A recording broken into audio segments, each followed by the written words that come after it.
يعني بيحاولوا يعملوا توليفه بقى ما فيهاش اي تنازلات خالص، خد كل حاجه، الصرف شغال من عندهم تقريبا، دي زكاه رمضان في الهاتف ده. الريلمي هنا مش حرمك من اي حاجه، عشان احنا في رمضان خد كل حاجه بقى. السلام عليكم ورحمه الله وبركاته، اهلا بيكم في فيديو جديد مع اخوكم محمد عمر. النهارده بقى يا جماعه الهاتف اللي معانا هاتف حماسي جدا جدا. زي ما احنا عارفين في شهر فبراير تم اطلاق الهاتف العملاق جدا المتوحش اللي كتير منكم حبه، وهو الريلمي جي تي نيو 5. هاتف فعلا سفاح ومميز جدا في كل حاجه، وحاجه جامده جدا بقى يا جماعه. الشركه النهارده اطلقت منه نسخه اس اي مخففه شويه ولكن ممتازه جدا وجباره، قيمه مقابل سعر. هو افضل هاتف قيمه مقابل سعر في الفئه السعريه اللي نازل فيها الهاتف ده يا جماعه. هاتف سفاح في كل حاجه ومفيش تنازلات كتير بين النسخه دي والنسخه العاديه بتاعته. فيلا بينا بقى بكل حماس كده نخش في تفاصيل الهاتف كلها عشان تعرف مواصفات الهاتف القوي جدا ده ايه هي. وقبل ما نبدا بقى يا جماعه ما تنساش تعمل لنا لايك وتعمل سبسكرايب وتعمل شير كمان للفيديو، عشان الحاجات دي كلها بتفرق معانا في انتشار المحتوى. زي ما احنا شايفين الهاتف بيجي من البوليكربونات، ولكن التصميم بتاعه مختلف وشياكه وملفت جدا، يعني تعرف ان الهاتف ده ايه هو من شكل الهاتف وظهره، بخلاف بقى معظم الهواتف اللي نازله من اوبو وريلمي وان بلس. نفس التصميم، نفس العدسات الواسعه، نفس كل حاجه. زهقنا الصراحه من التصميم ده، ولكن هنا التصميم بتاعك مختلف. زي ما احنا شايفين النص العلوي، الجزء العلوي من الهاتف فيه بامب كده بيتخللها العدستين برضو الواسعين، ولكن التصميم مختلف وبيجي بينهم كده فلاش كبير، وبمحاذاه الكاميرات دي لوجو ريلمي. الهاتف بالكامل بيجي من البلاستيك او البوليكربونات. تصميم الهاتف من الامام بقى يا جماعه بيوحي لك ان هو هاتف بريميوم فعلا. البزل تكاد تكون منعدمه، بخلاف معظم الهواتف الموجوده في الفئه السعريه دي فيها بزل سميكه اسفل الهاتف،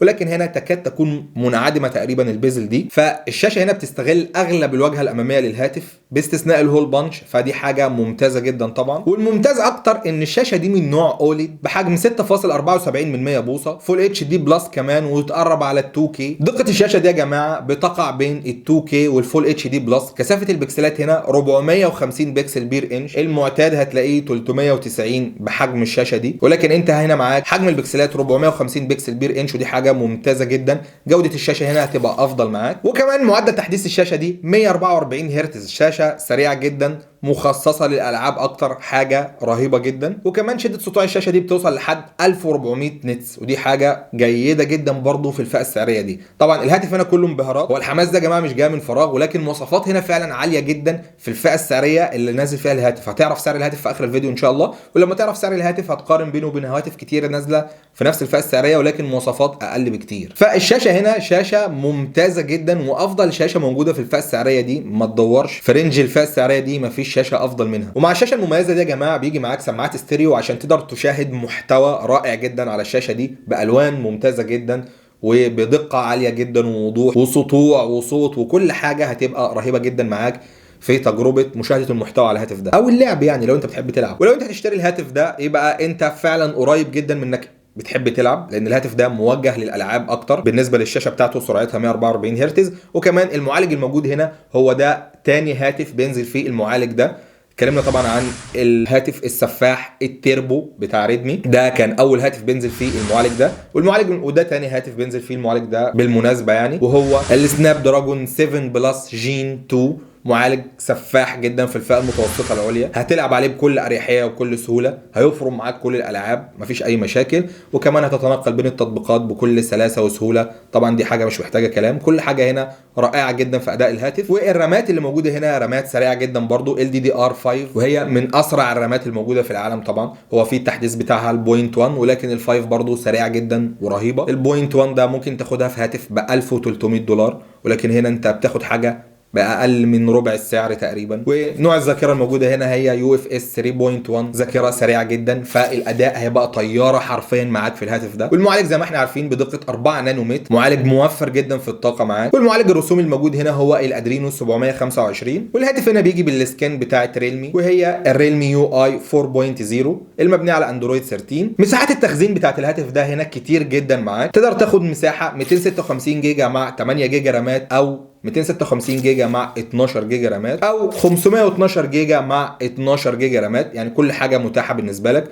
وحاجه رائعه جدا ان هم بادئين من 256 جيجا، مفيش 128 جيجا. وبعد كل حاجه اتكلمنا عنها مميزه جدا في الهاتف ده، تعالوا نروح نشوف الكاميرات وضعها ايه بقى في الهاتف هنا. الهاتف هنا بيجيب كاميرا اماميه 16 ميجا بكسل بفتحه عدسه f2.45، بتصور 1080 بي، وبتدعم الهاي دايناميك رينج الاتش دي ار والبانوراما، تعمل حاجات كتير كويسه جدا. واللي يهمنا اكتر هم الثلاث كاميرات الموجودين في ظهر الهاتف. العدسه الاساسيه هنا 64 ميجا بكسل بفتحه عدسه f 1.79، والكاميرا الثانيه 8 ميجا بكسل بفتحه عدسه f 2.2 ودي كاميرا الالترا وايد. والعدسه الاخيره يا جماعه 2 ميجا بكسل بفتحه عدسه f 3.3 ودي كاميرا مايكروسكوب، مش كاميرا بورتريه، مايكروسكوب عشان تقرب وتعمل زوم بدون ما تخسر اي كواليتي او اي تفاصيل موجوده في الصوره، ودي حاجه رائعه جدا. يعني توليفه كاميرات رائعه جدا في الهاتف هنا. وتقدر تصور فيديوهات هنا 4K 30 فريم في الثانيه، ودي رساله لمعظم الشركات اللي بتنزل هواتف في نفس الفئه السعريه ولكن بتديك كاميرات 1080p فقط. حرام عليكم يا جماعه، ما انتوا هو نفس الشركه ونفس السعر ونفس كل حاجه، ولكن في اختلافات كتير بين الكاميرات وبعضها. وما تقوليش ان هو حاطط لك 4K على حساب حاجه تانية، لا لا لا لا خالص. الهاتف هنا بيجي بمواصفات جحده جدا مش موجوده في اي هاتف تاني في نفس الفئه السعريه بتاعته. فباختصار تجربه الكاميرات هنا ممتازه جدا جدا معاك، هتاخد صور رهيبه جدا وقدامك صور الهاتف، فمش محتاجين نتكلم كتير. تجربه كاميرات رائعه جدا. لحد الان مفيش اي تنازلات في الهاتف. بالنسبه لحبشتكنات الهاتف بقى، الهاتف لا يدعم فتحه سماعات 3.5 مللي، وده وان كانوا مش ذاكرين الاي بي بتاع الهاتف، ولكن هو طبعا محمي ضد الماء والاتربه، ولكن هم مش ذاكرين الصفه الرسميه بتاعته قد ايه، اي بي كام يعني. والهاتف هنا بيدعم الان اف سي، وكمان في الاي ار ريموت. هاتف من ريلمي في اي ار ريموت بلاستر، ودي حاجه قويه جدا ورهيبه. يعني بيحاولوا يعملوا توليفه بقى ما فيهاش اي تنازلات خالص، خد كل حاجه، الصرف شغال من عندهم تقريبا. دي زكاه رمضان في الهاتف ده. ريلمي هنا مش حرمك من اي حاجه، عشان احنا في رمضان خد كل حاجه بقى. بصمه الهاتف هنا موجوده اسفل الشاشه طبعا عشان الشاشه اوليد، بصمه سريعه جدا ومحترمه. تقريبا احنا بقينا نقول عن كل البصمات الموجوده في الهاتف بصمه سريعه جدا ومحترمه، وده مش كلام وخلاص، هي فعلا البصمات كلها اتحسنت. كنا مواجهين مشكله في اول حوار البصمه تحت الشاشه ده، كان ساعات بيبقى فيها لاج، بتبقى بطيئه مش عارف ايه الكلام ده، ولكن كل ده تم معالجته يعني. وكل البصمات دلوقتي في اي هاتف في الفئه السعريه دي بقت تمام جدا معاك. الهاتف هنا بيجي بلونين وهما الاسود والبنفسجي، او هو مش بنفسجي قوي، هو لون كده بيتغير تحت اشعه الضوء، باختلاف الضوء بيختلف اللون بتاعك، حاجه روشه جدا. وزن الهاتف هنا 193 جرام و1 من 10. احنا في الدقه 100. بطاريه الهاتف هنا عملاقه جدا يا جماعه، 5500 ملي امبير، بتدعم الشحن الطياره مش الشحن السريع، شحن طياره معاك 100 واط، شحن سريع جدا جدا يا جماعه. ايه يا جدعان الكلام ده؟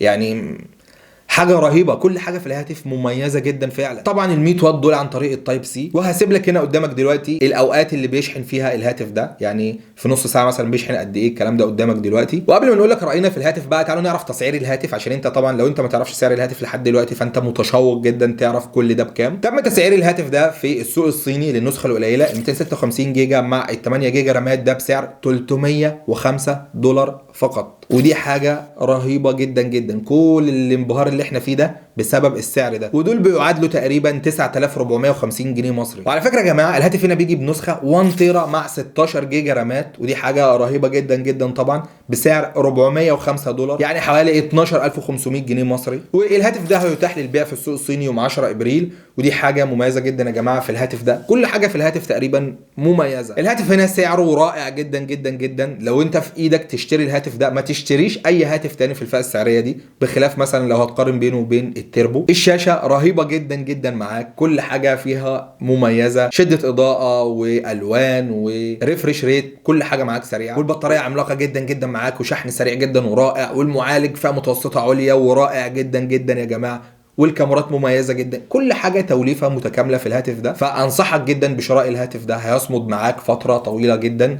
وتقريبا عايزين نخصص فقره كده نعملها، مثلا هل الهاتف ده ممكن بمواصفاته دي يصمد معاك مثلا سنه واثنين وثلاثه، تقدر تعتمد عليه في ظل التقدم التكنولوجي والتقدم في التطبيقات والحاجات دي والمعالجات والكلام ده ولا لا؟ الهاتف ده من الحاجات دي هيصمد معاك طويلا. فانت تقريبا واخد النسخه الفايف النيو 5 دي بدون اي تنازلات. تقريبا معظم كل الحاجات الموجوده في الهاتف الكبير موجوده في النسخه الاس اي دي هنا. يعني عندك نفس الشاشه تقريبا، نفس الكاميرا السيلفي او العدسه السيلفي، مع اختلاف طفيف في العدسات الخلفيه. والبطاريه هنا اكبر طبعا مع سرعه شحن اقل شويه، وطبعا الاختلاف الاكبر بينهم في المعالج. ولكن انت هنا كل حاجه توليفه بالسعر ده يا جماعه رائعه جدا جدا. وبس كده، دي كل حاجه عن الريلمي جي تي نيو 5 اس اي، النسخه الاس اي. لو عجبك الفيديو بقى ما تنساش تعمل لايك للفيديو، تعمل سبسكرايب للقناه، وتفعل زر الاشعارات عشان توصلك كل الفيديوهات الجديده على القناه ان شاء الله. سبحانك اللهم وبحمدك، اشهد ان لا اله الا انت، استغفرك واتوب اليك. ومن دلوقتي الفيديو الجاي في حفظ الله.